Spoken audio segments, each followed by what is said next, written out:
말씀의 시작은 미련한 여인에 대한 말씀을 시작을 하고 있습니다. 13절에 보시면 미련한 여인이 떠들며 어리석어서 아무것도 알지 못하고 라고 하는 말씀으로 시작을 하고 있죠. 여기에 등장하고 있는 미련한 여인은 누구냐면 어리석은 여인을 의미하고 있습니다.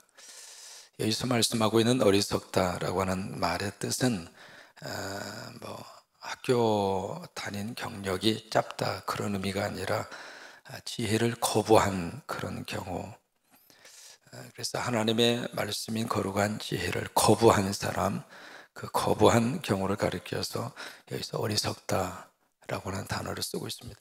이 마이크 조금 뒤에 잘 들리세요? 괜찮으셔요? 예, 오케이. 그래서 여기서 지혜를 거부했다. 내 소리만 조금 이상한가? 지혜를 거부했다라고 하는 이 말의 뜻은 이제 하나님을 등졌다라고 하는 그런 뜻입니다. 이게 참 묘한 거가, 하나님을 등지면 참 묘하게도 우리 삶의 앞에 늘 그림자뿐입니다. 여러분, 우리가 태양을 등지면 그림자가 어디로 와요? 내 앞으로 와요. 근데 태양을 바라보고 가면 그림자가 어디로 가죠? 뒤로 가요. 그림자는 없어지지 않습니다. 살면서 그림자가 없었으면 좋겠다 그 생각을 하고 사는데, 살아있는 동안 그림자는 없어지지 않습니다. 근데 문제는 그림자를 앞에 놓고 살 것인가.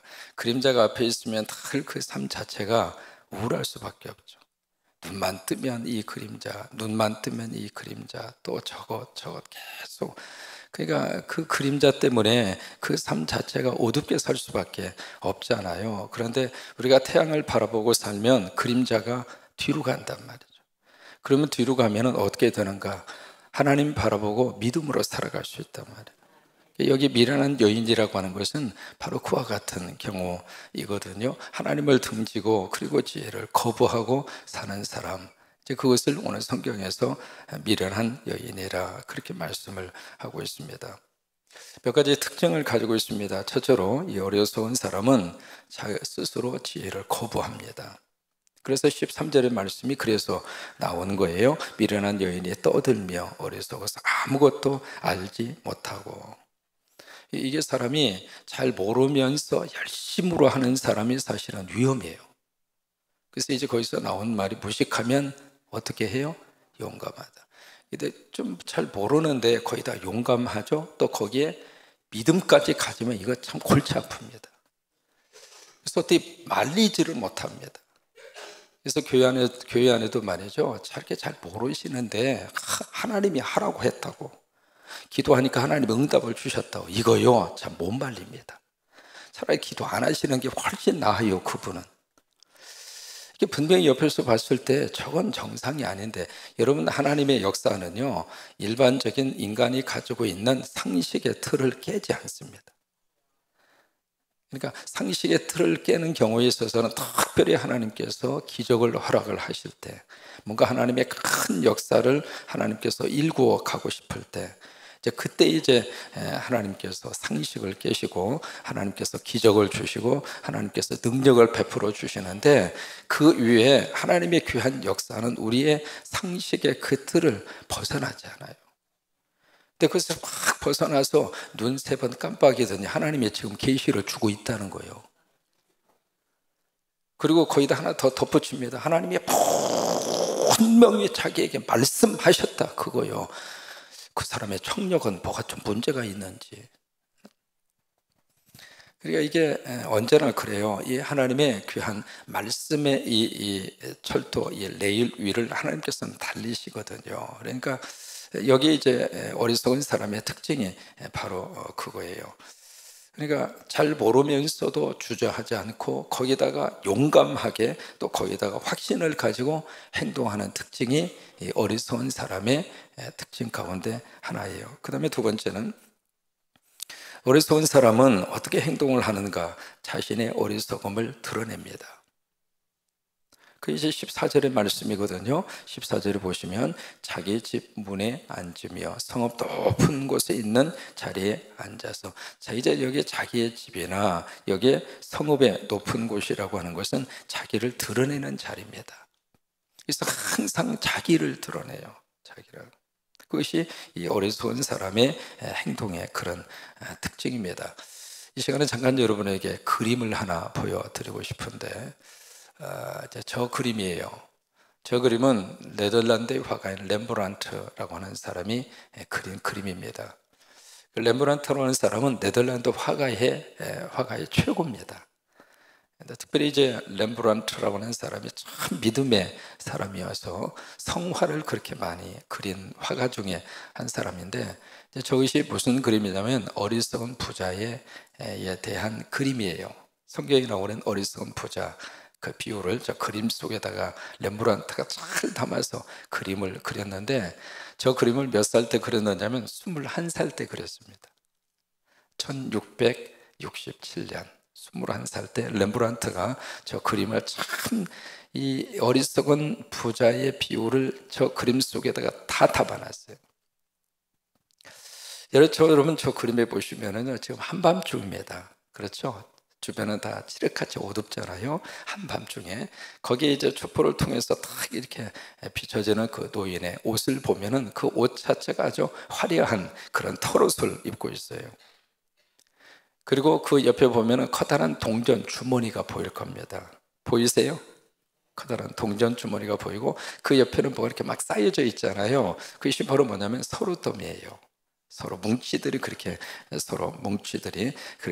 쌓여져 있습니다. 그리고 옆에는 수많은 이제 그런 문서들이 그렇게 있는데, 이제 저것은 바로 뭐냐면 저 사람이 그동안에 장사를 하고 그리고 그동안에 거래를 했던 땅 문서 그리고 장부, 이제 그런 것들을 그 옆에 그렇게 표현을 한 거예요.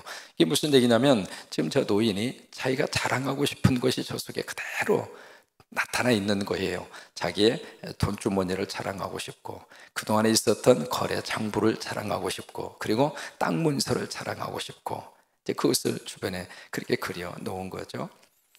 그 다음에 노인의 이마를 보시면은요, 자세히 보시면 로마의 이마, 그 노인의 이마에 주름이 탁하게 그렇게 깊게 펴져 있습니다. 나이가 들었다 그거예요. 그런데 그 노인의 눈을 보면 젊은이 못지않게 눈이 초롱초롱합니다.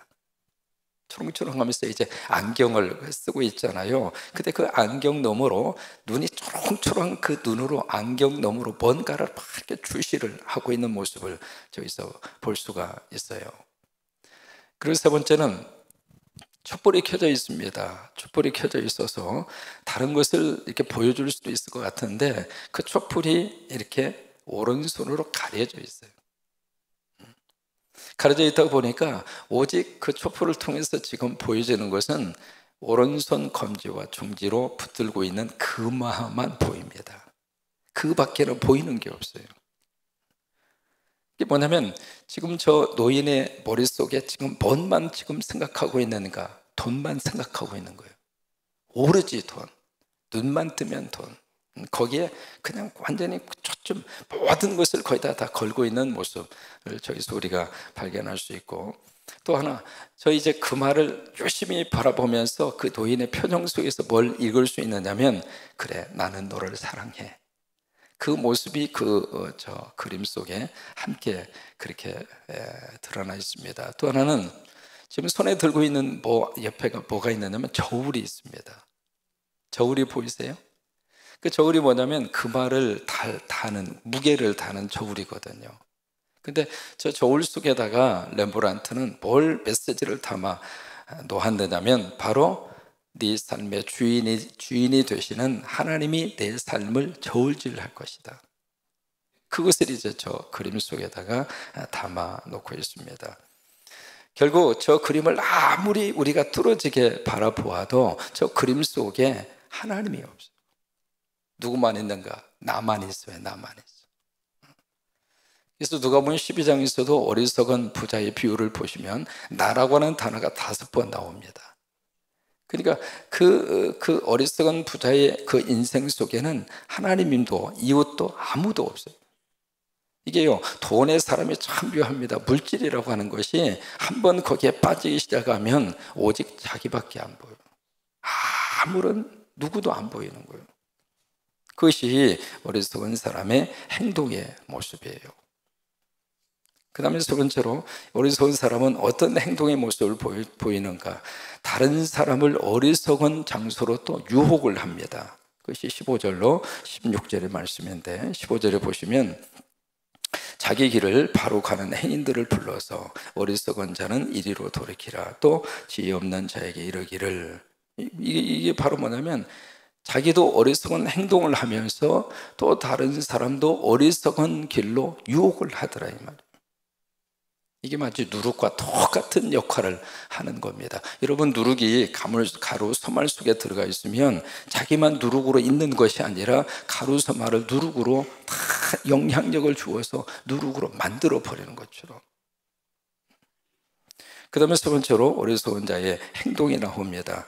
어리석은 자의 어리석은 자는 죄를 범하는 일에 매력을 느껴요. 그것이 바로 17절의 말씀인데, 17절, 도둑질한 물이 달고 몰래 먹는 떡이 맛이 있다 하는도다. 여러분 어디서 많이 들어본 말 같잖아요. 여기 이제 그 도둑질한 물, 이것은 무엇을 의미하냐면 잘못된 성적 생활, 그것을 말하는 거예요. 불륜의 관계.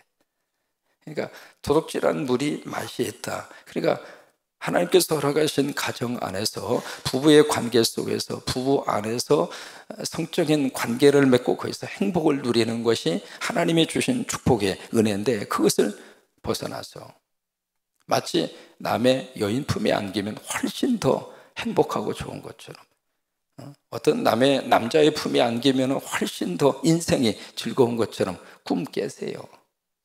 별거 없어요.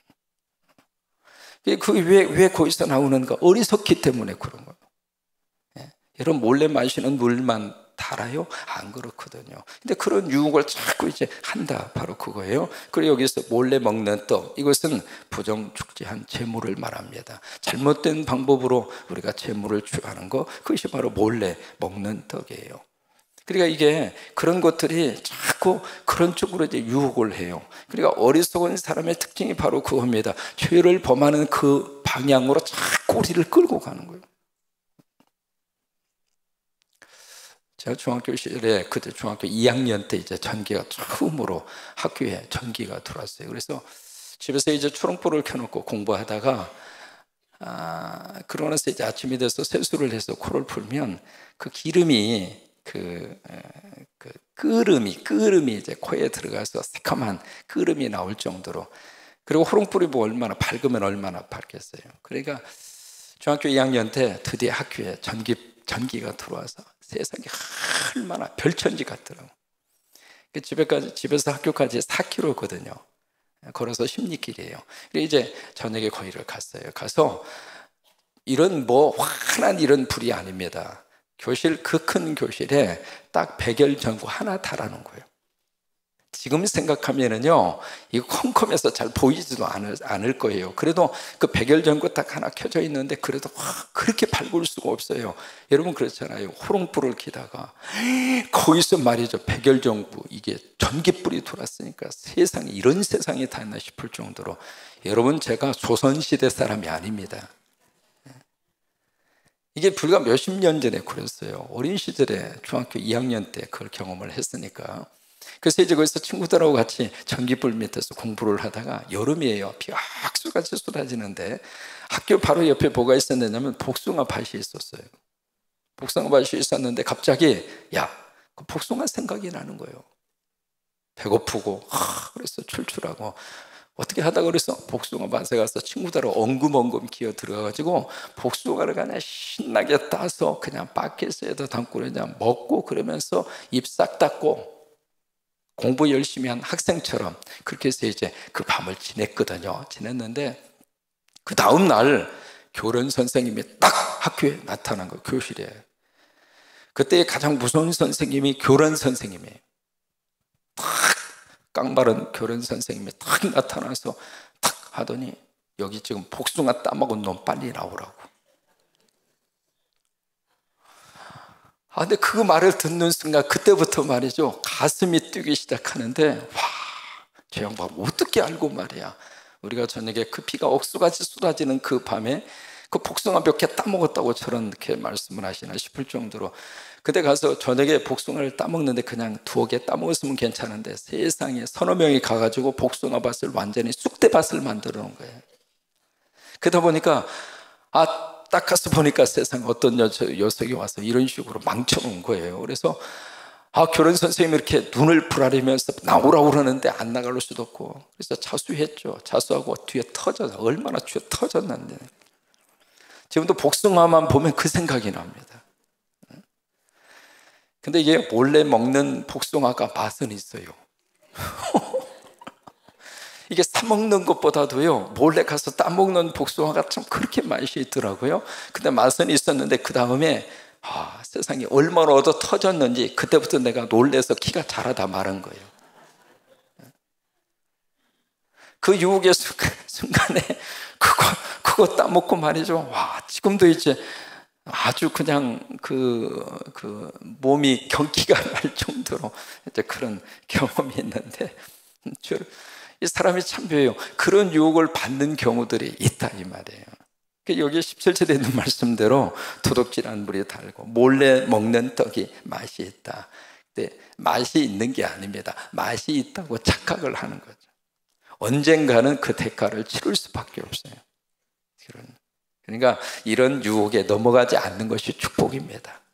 하나님이 허락하신 우물에서 그 물을 마시고 행복하시기를 바라고, 부부의 관계 속에서 내 아내, 내 남편, 거기에 행복이 있어요. 다른 여자 절대로.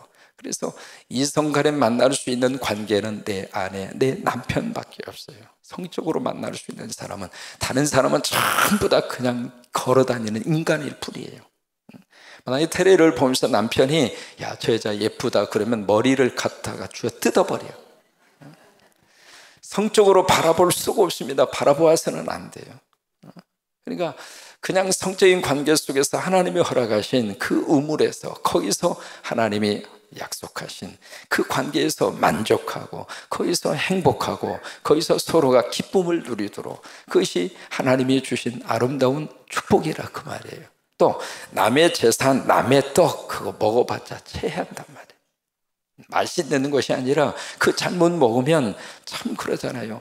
그 자리까지 올라가기까지 얼마나 애를 쓰고 얼마나 공부하고 얼마나 그랬어요. 근데 그 자리에 딱 올라가서 몰래 먹는 떡 조각 그 부스러기 좀 얻어먹다가 한순간에 추락하는 경우들, 그런 경우들이 있잖아요. 그러니까 도둑질한 물이 달고 몰래 먹는 떡이 맛이 있는 것이 아니라, 도둑질한 물은 쓰고 몰래 먹는 떡은 맛이 없다. 아멘. 이렇게 믿고 살아야지. 여기에 어떤 사람 17절의 말씀 그 앞부분만 딱 띄어다가 성경이 이렇게 말씀하지 않았느냐. 무슨 말씀? 몰래 도둑질한 물이 달고 몰래 먹는 떡이 맛이 있대야. 그러니까 그렇게 해야 돼. 이렇게 나가면 무식한 사람이에요.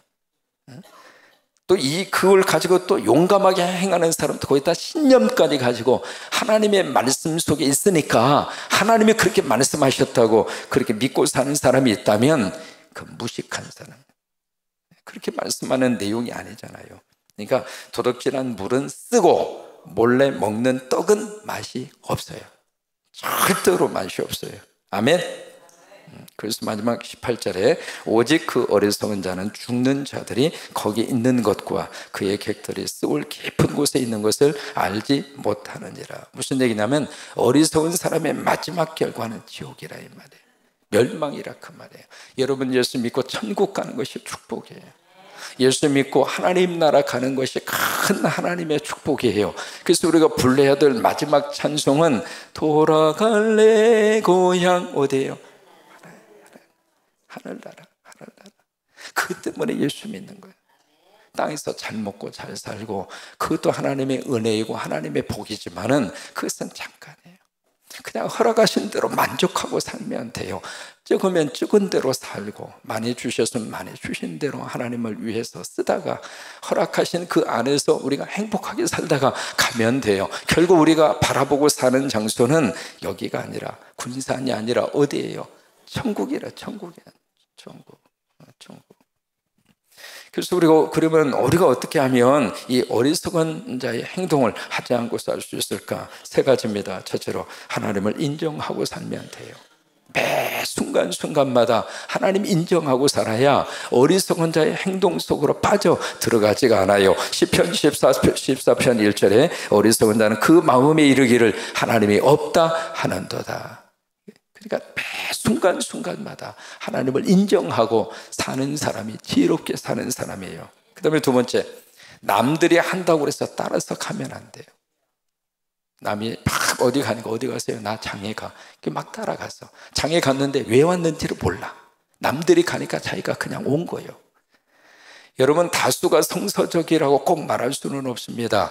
다수가 성서적일 수도 있고 그렇지 않을 수도 있습니다. 모든 사람이 다 한다고 해서 다 옳은 것인가? 그건 아니에요. 진리는 다수 속에 있는 게 아니에요. 다수 속에 있을 수도 있고 그렇지 않을 수도 있는 거예요. 남들이 한다고 해서 그대로 다 따라서 하는 것은 지혜로운 행동이 아닙니다. 여러분, 운전하실 때 빨간불이 켜져 있어요. 남들이 빨간불에 막 지나가. 그럼 나도 지나가야 옳아요? 아니에요. 우리 성광교회 교인들은 빨간불이 있으면 딱 서는 것이 성광교회 교인들이에요. 이게 교회차, 교회 이름을 붙인 교회차가요, 교통 위반을 하면 그 교회에 먹칠을 하는 거예요. 그래서 교회차 이름이 쓰여져 있는 차를 운행하는 분들은 다 목사급이에요. 전부 다 신앙을 그 정도로 가지고 운전을 해야 돼요.